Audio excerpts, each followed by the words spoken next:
നടക്കാൻ വന്നിരിക്കുക. വിദ്യാഭ്യാസം എന്നത് തൊട്ട് തീണ്ടിയിട്ടില്ലാത്ത വിദ്യാഭ്യാസം എന്നത് തൊട്ട് തീണ്ടിയിട്ടില്ലാത്ത യാതൊരു അറിവും ബോധവും ഇല്ലാത്ത ഇന്ത്യയിലെ 35 സംസ്ഥാനങ്ങളല്ലേ?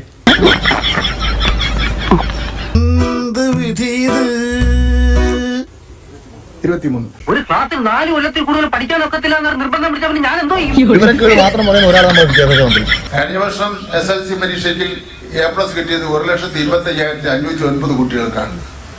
നമ്മുടെ റിസൾട്ടിനെ സംബന്ധിച്ചിടത്തോളം ദേശീയാടിസ്ഥാനത്തിൽ വളരെ തമാശയാണ്. നമ്മുടെ റിസൾട്ടിനെ സംബന്ധിച്ചിടത്തോളം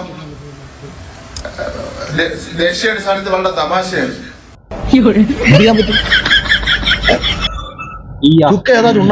പുള്ളിക്ക് അറിയത്തില്ല എന്ത് ശരി എന്ത് തെറ്റെന്ന് പുള്ളിക്ക് അറിയില്ല. വിദ്യാഭ്യാസമുള്ള ഒരുത്തനും നമ്മളെ പാർട്ടിയിലില്ലേ പറഞ്ഞിട്ട് നടക്കുക. ഞാൻ പരിഹസിച്ചല്ല, നമുക്കിപ്പോ ദേഷ്യം വരുന്നേ. പൊതുവിദ്യാഭ്യാസം മെച്ചപ്പെട്ട നിലയിലാണ് കേരളം നടത്തിക്കൊണ്ടുപോകുന്നത്.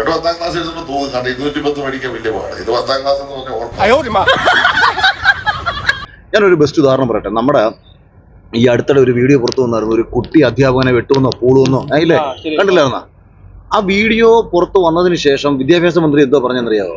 അത് പുറത്തുവിട്ട അധ്യാപകനെതിരെയാണ് പറഞ്ഞത് അല്ലേ? അല്ലെങ്കിൽ ബുദ്ധി പറഞ്ഞു കൊടുക്കാൻ അവൻ ആരെങ്കിലും വേണ്ടേ? ആകെയുള്ളൊരു തൊട്ടിക്കൂട്ടുകാരൻ.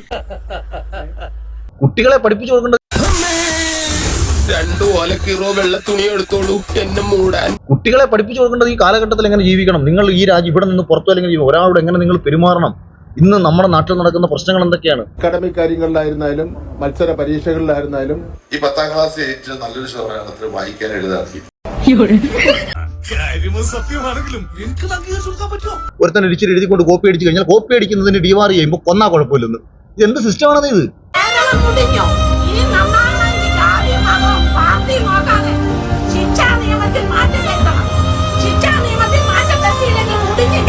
ഞാൻ പറഞ്ഞിട്ട് അതിന് ബോധമുള്ള കാഴ്ചപ്പാടുള്ളവനായിരിക്കണം വിദ്യാഭ്യാസ മന്ത്രി. ഞാനൊരു വിദ്യാഭ്യാസ മന്ത്രി എന്ന് കുറ്റം പറയുന്നത് എന്തെങ്കിലും തീരുമാനം എടുക്കണമെങ്കിൽ മേൽത്തളത്തിൽ നല്ല തീരുമാനം എടുക്കാൻ പറ്റും. ഏതെങ്കിലും സ്കൂളിന് തീരുമാനം എടുക്കാൻ പറ്റൂ? ഏതെങ്കിലും ഒരു ഉദ്യോഗസ്ഥന് ഒരു കളക്ടർക്ക് തീരുമാനം എടുക്കാൻ പറ്റൂ? അപ്പം അതിനാദ്യം ഇനി കളക്ടർ പറഞ്ഞു കൊടുത്തു കഴിഞ്ഞ് കഴിഞ്ഞാൽ ഇത് മനസ്സിലാവണ്ടേ? അല്ലെങ്കിൽ മറ്റേ ഞാനതാ പറഞ്ഞു ചുക്കേതായിട്ട് ഉണ്ണാമ്പേതാൻ തിരിച്ചറിയാനുള്ള ബോധം വേണ്ട. ഒരാളിപ്പം ഞാൻ നിങ്ങൾക്ക് ഒരു കാര്യം പറഞ്ഞു തരിക, അത് മനസ്സിലായെങ്കിലല്ലേ ശരി അത് കൊള്ളാവുന്നൊരു പരിപാടിയാ, നിങ്ങൾ അങ്ങനെ ചെയ്യണം കേട്ടോ, നമ്മൾ ആട് ഒന്നാവണം എന്ന് ചിന്തിക്കണമെങ്കിൽ അതിന് ബോധം വേണ്ടേ? ചേട്ടാ അപമാനിച്ചേ ഞാൻ പോയിക്കോട്ടെ. അപമാനത്തിന് തന്നെ അപമാനമാണ് നീ.